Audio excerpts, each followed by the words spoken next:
Students, मैंने laser के ऊपर पहले भी वीडियो बनाई थी, ठीक है, लेकिन कुछ लोग बोल रहे थे और बनाने के लिए, इसलिए मैं दोबारा से बता रही हूँ। जब हम जर्नल एंट्री से लेजर में पोस्टिंग करते हैं तो कैसे करते हैं। देखो, ये हमारे पास कुछ जर्नल एंट्रीज़ हैं। परचेज़, जैसे हमने माल खरीदा, purchase account debit to cash account. Sohan को माल बेचा, Sohan debit to sales account. Salary दी, salary account debit to cash account. Repair कराया, repair and maintenance account debit to cash account. तो आप ध्यान रखना कि हर एक जर्नल एंट्री में दो अकाउंट बनते हैं, दो लेजर बनते हैं। जैसे कि परचेज़ की एंट्री है यहाँ पर, तो एक परचेज़ का लेजर बनेगा, एक कैश का बनेगा। इसी तरह से हमने माल बेचा सोहन को, तो यहाँ पर भी दो लेजर बनेंगे, एक सोहन का बनेगा, दूसरा सेल्स का बनेगा। सैलरी दी तो एक सैलरी का लेजर बनेगा, दूसरा कैश का बनेगा। इसी तरह से रिपेयर का बनेगा, कैश का बनेगा। लेकिन जो रिपीटेड हैं, जैसे मान लो यहाँ कैश आ रहा है, यहाँ भी कैश आ रहा है, यहाँ भी कैश आ रहा है, तो हर बार लेजर नहीं बनेगा, एक ही लेजर में पोस्टिंग हो जाएगी। जहाँ पर भी रिपीट है, जैसे मान लो परचेज़ की और भी एंट्रीज़ होती तो एक ही परचेज़ के लेजर में ही सारी एंट्री आ जाती। सेल्स की और होती, सैलरी की और, जितनी भी रिपीट एंट्रीज़ होती हैं उनके हर बार नहीं बनाएंगे, एक ही लेजर में एंट्री कर देंगे। मतलब मैं एक क्वेश्चन की बात कर रही हूँ, ये नहीं कि अगला क्वेश्चन है तो उसकी भी उसी पिछले क्वेश्चन के लेजर में कर दिया, ऐसा नहीं बोल रही हूँ। क्वेश्चन एक ही होना चाहिए, उस क्वेश्चन में रिपीटेड जर्नल एंट्रीज़ हैं, सेम लेजर है, तो फिर वो एक ही में आ जाएंगी सारी। तो purchase account debit to cash account है, तो हम पहले परचेज़ का लेजर बनाएंगे, फिर कैश का बनाएंगे। तो आपके अमाउंट, इसके जो कॉलम है वो कौन से बनेंगे, date, particulars, amount, date, particulars, amount, और अमाउंट के बराबर वाला हो गया JF। जब आप जर्नल बनाते हो तो जर्नल में जो आप अमाउंट के बराबर वाला कॉलम बनता है वो LF का बनता है, यानी कि जर्नल में LF लिखते हैं और लेजर में हम JF लिखते हैं, ठीक है। पेज नंबर्स लिखे जाते हैं यहाँ पर, इसीलिए वो, ताकि समझ में आ जाए कि ये वाली जर्नल एंट्री उस पेज पर लिखी है, ठीक है। तो हमने जब लेजर बनाया परचेज़ का, तो कैसे बनाएंगे, देखो दो साइड होती है, एक साइड होती है डेबिट और ये वाली साइड होती है क्रेडिट। अब हमें कैसे एंट्री करनी है, purchase account debit to cash account. हम परचेज़ का लेजर बना रहे हैं और परचेज़ के सामने डेबिट लिखा है, ठीक है। तो परचेज़ के डेबिट साइड में आप क्या डाल दोगे, टू कैश। परचेज़ अकाउंट का डेबिट साइड ये है, इसकी यहाँ पर लिख दो टू कैश अकाउंट। अब सेकंड लेजर हम, बस ये बन गया, यहाँ पर अमाउंट डाल देंगे। सपोज़ यहाँ पर लिखा है 50,000, तो हमने यहाँ लिख दिया 50,000, ठीक है। ये मान लो जर्नल एंट्री 50,000 की है, मैंने इसको अज्यूम कर लिया ऐसे ही।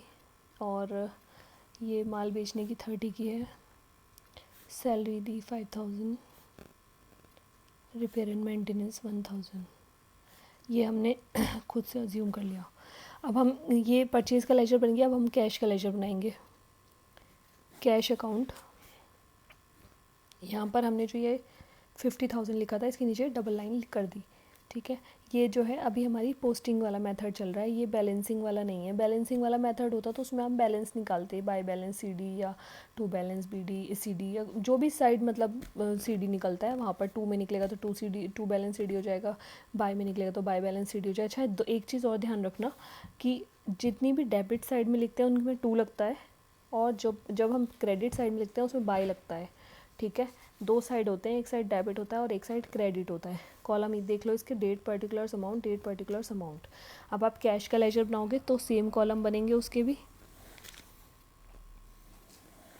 यही कॉलम बनेंगे, date, particulars, amount, date, particulars, amount, ये हो गए।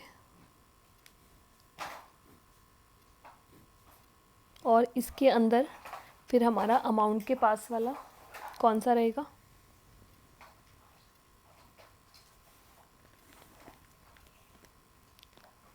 JF का, ऑपोजिट वाले का होता है, ठीक है। अब आप क्या करोगे, यहाँ पर इसकी एंट्री करो। जैसे ये हमें ये वाली एंट्री कर रहे थे ना, तो कैश अकाउंट नीचे लिखा है, क्रेडिट साइड में लिखा है, ठीक है। तो मैंने आपको लेजर के दो साइड बताए हैं, एक डेबिट साइड बताया है, दूसरा क्रेडिट साइड बताया। अब हम कैश अकाउंट बना रहे हैं। कैश अकाउंट कहाँ लिखा है, क्रेडिट साइड में लिखा है। देखो, परचेज़ डेबिट साइड में लिखा था तो हमने टू कैश लिखा था डेबिट साइड में, ठीक है। इसी तरीके से हमारा कैश अकाउंट बनाएंगे, तो कैश अकाउंट जो है, कैश अकाउंट क्रेडिट साइड में लिखा हुआ है, देखो नीचे की साइड लिखा है तो ये क्रेडिट साइड है। तो कैश अकाउंट के क्रेडिट साइड में बाय परचेज़ कर दो, बाय परचेज़। और हमेशा लेजर में दूसरे वाले का नाम आता है, ठीक है। मतलब जिसका लेजर बना रहे हो उसी का नाम नहीं आएगा, दूसरे वाले का नाम आएगा। जैसे आपने परचेज़ के लेजर में कैश लिखा था, कैश के लेजर में परचेज़ लिखोगे, ठीक है। और अमाउंट देखो 50,000 ये रहा, 50,000 ये रहा, डबल सेम चलेगा, इक्वल रहेगा। ठीक है, तो दो साइड्स होती हैं, टू वाली साइड डेबिट होती है, बाय वाली साइड क्रेडिट होती है। हमेशा जिसका लेजर बनाते हैं उसका नाम अंदर नहीं लिखते हैं, दूसरे वाले का नाम लिखते हैं। जिस डायरेक्शन में जिसका नाम लिखा है उसी डायरेक्शन में दूसरे वाले का नाम लिख देते हैं। जैसे परचेज़ का डेबिट है तो परचेज़ के डेबिट में 2 कैश लिख दिया था। अब कैश अकाउंट क्रेडिट में लिखा है तो कैश अकाउंट के क्रेडिट में बाय परचेज़ कर दिया। ठीक है, अब मान लो सोहन का बनाना है हमें, तो सोहन वाले में कैसे करोगे आप, मान लो यहाँ पे सोहन लिखा है, सोहन अकाउंट लिखा है, तो आपने यहाँ सोहन्स अकाउंट लिखा है, मतलब अगर किसी का नाम होता है ना तो उसमें हम उसके अपॉस्ट्रोफी एस करके अकाउंट लगा देते हैं, सोहन्स अकाउंट। तो सोहन्स अकाउंट जब आप बनाएंगे तो क्या करेंगे, सेम कॉलम रहेंगे उसके डेबिट साइड में। यहाँ पे सोहन के डेबिट में आप क्या लिखोगे, टू सेल्स अकाउंट, यहाँ पर टू सेल्स आ जाएगा। और जब आप सेल्स का लेजर बनाओगे तो क्या करोगे, सेल्स के क्रेडिट साइड में, यानी क्रेडिट साइड ये है, क्रेडिट साइड में क्या लिखोगे, बाय सोहन। ठीक है, सैलरी का लेजर बनाओगे तो सैलरी, जब आपने यहाँ पे लिखा सैलरी अकाउंट, तो सैलरी अकाउंट के डेबिट साइड में क्या लिखोगे, टू कैश। तो सैलरी अकाउंट का डेबिट साइड ये है तो यहाँ लिख दोगे टू कैश।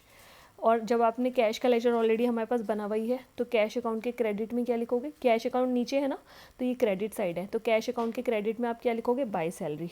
तो यहाँ पर लिख दो बाय सैलरी। ये रिपीट हो रहा है ना अकाउंट, इसलिए मैंने इसको इसी में लिख दिया। कैश अकाउंट के क्रेडिट साइड में ये है कैश अकाउंट, कैश अकाउंट का क्रेडिट साइड दूसरे वाले का नाम सैलरी है, सैलरी लिख दिया यहाँ पर। सैलरी कितनी है, 5000। ठीक है, तो अब ये वाला यहाँ पर हमने नहीं लगाना, हमने इसको देख लेना है कि एंट्री रिपीट जो हो रही है, तो फिर हम एक साथ पूरा करके तब टोटल लगाएंगे।